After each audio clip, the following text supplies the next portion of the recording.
A very good morning to Madam Santi. I am Vinod from Group IT2. Here, my group and me would like to talk about rise of cost of living in Malaysia. To begin with, Malaysia, which is taking measures to put the country on a stronger growth path, is struggling with one of the most pressing issues, the rise of cost of living. In recent years, prices of necessities such as housing have increased due to the higher crude prices and the ringgit's weakness against the US dollars. The increase in the price of some essential items like food, housing, and healthcare is making it difficult, especially for the low and middle income group, to make ends meet. That being said, the average cost of living for a family of 4 is 2,795, is nearly 3,000 per month without rent. According to the statistic, the economy recorded a sterling growth of 5.7% in the first quarter of 2017. The World Bank revised upward its GDP forecast from 4.9% to 5.2% for this year. Before I end, I'd like to share a sad fact about cost of living in Malaysia. Considering the average salaries and the value of ringgit Malaysia probably one of the most expensive country to live in. Thank you. Hello, my name is Daniel, and I'm here to discuss some of the factors of why the cost of living here in Malaysia has increased over the years. One of the factors would be that the weak Malaysian ringgit against US dollars. Now, this will increase the cost of living here in Malaysia because Malaysia imports and trade using US dollars. So, when the Malaysian ringgit is weak against the US dollars, the trading and the import becomes more expensive. Next is the creeping food prices and also the change of lifestyle. Now, the food prices going up and going down is a normal thing. However, here in Malaysia, the food prices is continuously going up, which is an issue. And this happens because Malaysia relies a lot on importing their food.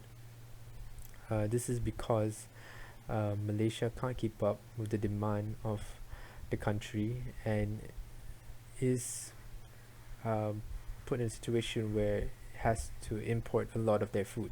For example, rice. Rice is a staple here in Malaysia, and every household eats rice on a daily. So with such a high demand in rice, Malaysia has to import rice from neighboring countries such as Thailand. So when you import food from other countries, it will be actually more expensive to have those foods, hence will increase the prices here in Malaysia. But rice isn't the only thing that we import most of our food as well, and examples of this is the change of lifestyle. Since Malaysia is changing in their lifestyle and what they eat, a lot of there's a high demand of quality foods and organic foods and environmentally friendly foods. So with all this can only come from importing, it will just only increase the imports here in Malaysia and actually increase the prices of those foods, and as well as increase the cost of living here in Malaysia. And because of this change of lifestyle as well, a lot more Malaysians want better lives for themselves, hence the standard of living is increasing and will increase, that will actually make it so that the cost of living here in Malaysia will be more. So usually to combat this import reliance issue, other countries come up with innovative ways and also advancements in technology. So Malaysia has to do the same, where they have to innovate and increase their knowledge and have some advancement in farming technology to have a sustainable food source and not rely solely on imports. So my question is, why is the Malaysian ringgit weak against the US dollars? So this question actually has multiple answers, but the answer that I'm going to give is actually relating to an event that happened in the year 2020. So in the year 2020, Malaysia has gone through an unexpected change of government, and this unexpected change of government actually weakened the Malaysian ringgit against the US dollars, because Malaysia is put in an uncertain situation. So when Malaysia is in an uncertain situation, it's less likely for people to invest in Malaysia, hence weakening the Malaysian ringgit. Hello guys, I am Muhammad Salman. I would like to discuss about one of the factors that caused the rise in the cost of living in Malaysia. The factor that I would like to focus is slow wage growth. Slow wage growth is a thing that we need to observe closely because it helps to define the economic growth of a nation. Economic growth and labor market are closely linked with the wage growth. The common people that usually experiences this kind of this kind of factor, which is slow wage growth, are the young employees in Malaysia. And moving on, in Malaysia, even though median incomes continue to surpass inflation, income growth rates for low-income Malaysians has decreased between the year 2014 and 16. Based on the report of Department of Statistics Malaysia, for the year 2016, it stated that the median monthly salaries and wages received by paid employees improved by 6.2% from 1,600 in the year 2015 to 1,703 in the year 2016. Meanwhile, the median of monthly salaries and wages in the year 2016 shows an annual growth rate of 6.3% to 2,463 compared to 2,312 in the year 2015.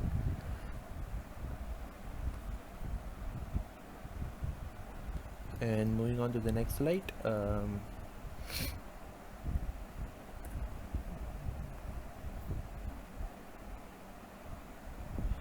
this table shows that in the year 2018, median of monthly salaries and wages has increases to 2,308 as compared to the previous year, which is 2,160.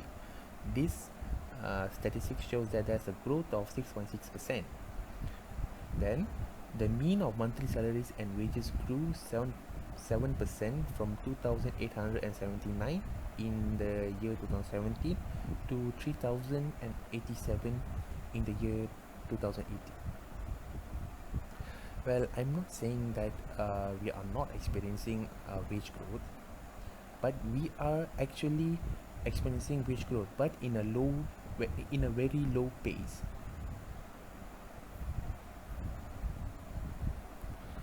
Well, thank you. That's all from me. Alright, I would like to move on to the Q&A session, which is I'll be discussing about two disadvantages of minimum wage. Okay, the first disadvantages is a minimum wage penalizes companies that perform labor-intensive work. The business that are capital-intensive industries receive the greatest rewards when the minimum wage mandate passes because they receive the lowest impact to their budget. Labor-intensive industry sees spikes in the cost profile because each worker requires a higher wage. The added expenses can be enough to drive customer away, potentially forcing more small business owners into bankruptcy. Then the second disadvantages that I would like to discuss is minimum wage increases the cost of goods and services. Labor is already the most significant budget item for average business. If the government forces them to pay all of their workers more, then they must either raise prices, reduce the employment opportunities, or both to stay in the compliance with the mandate. It is not uncommon to see unemployment rates rise immediately after a new mandate is put into place. That means the people who can ill afford to lose a job are often the first to go, since smaller companies decide to operate with fewer workers. That's all for me. Thank you. One of the points that I will be discussing today in relation to the rise of cost of living topic is the unaffordable property prices. It is one of the biggest problems that youth and younger people nowadays who are just getting into their career are having trouble with properties, like in terms of buying for investment or even to start their own life. And the reason for this is because the prices have surpassed their income level and how much they need to survive, like in terms of foods and necessities and all that. The prices are still going up with the prices of property. So this means they are unable to continuously invest into something new without living too much on a tight budget. For example, a scenario mentioned in our report is the combined income of a couple living together.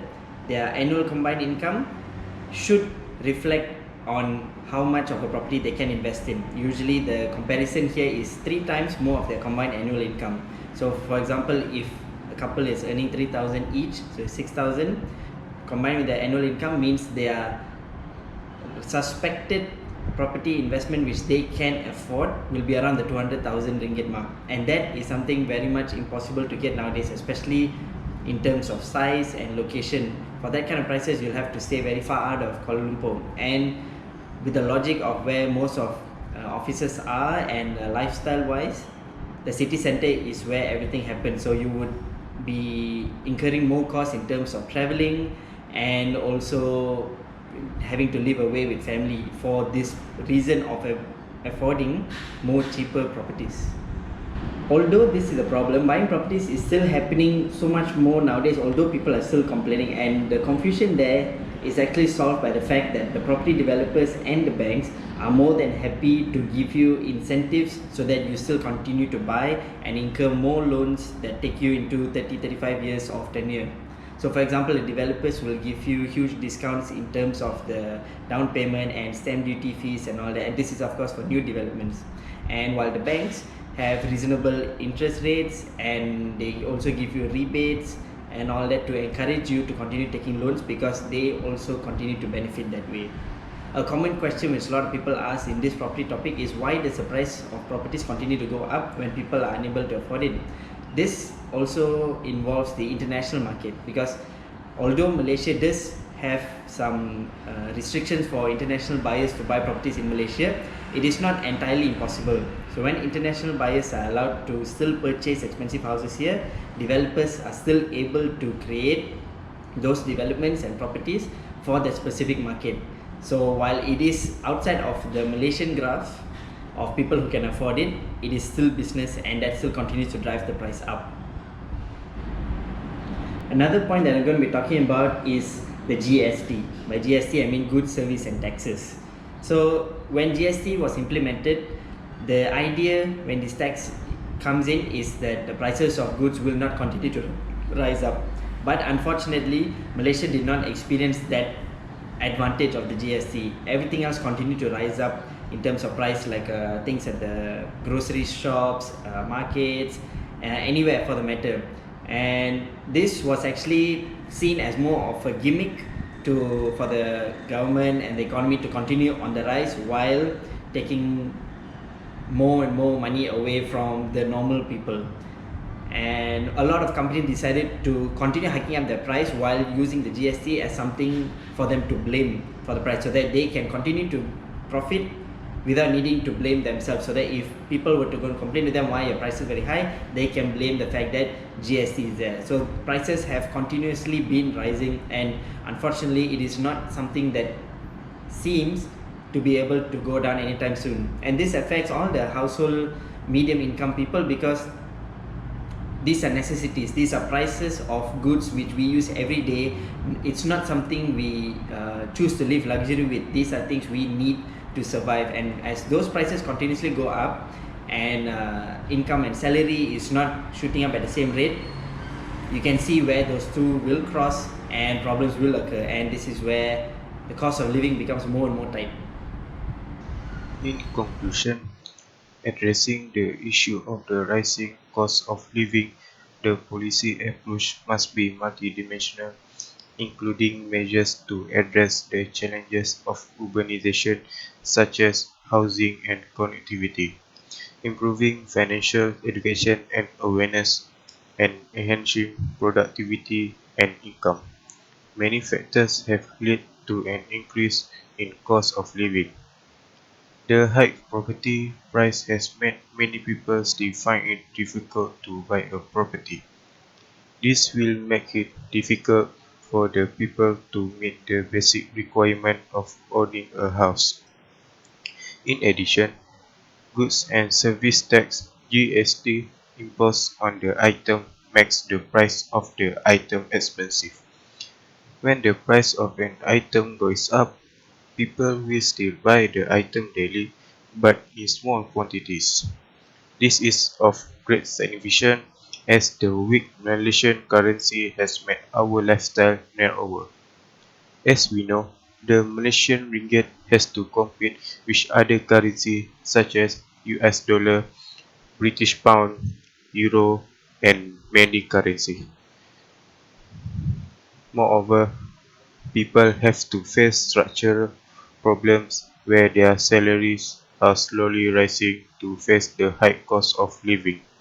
So, the people need to save at least 3 months of salary as a backup plan so that the people can still be survive.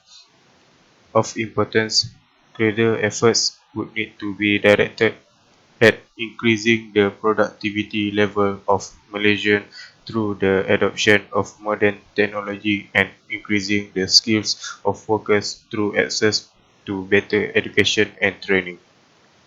This would enable Malaysians to move up the value chain towards higher value added jobs to achieve higher income and hence effort a higher standard of living.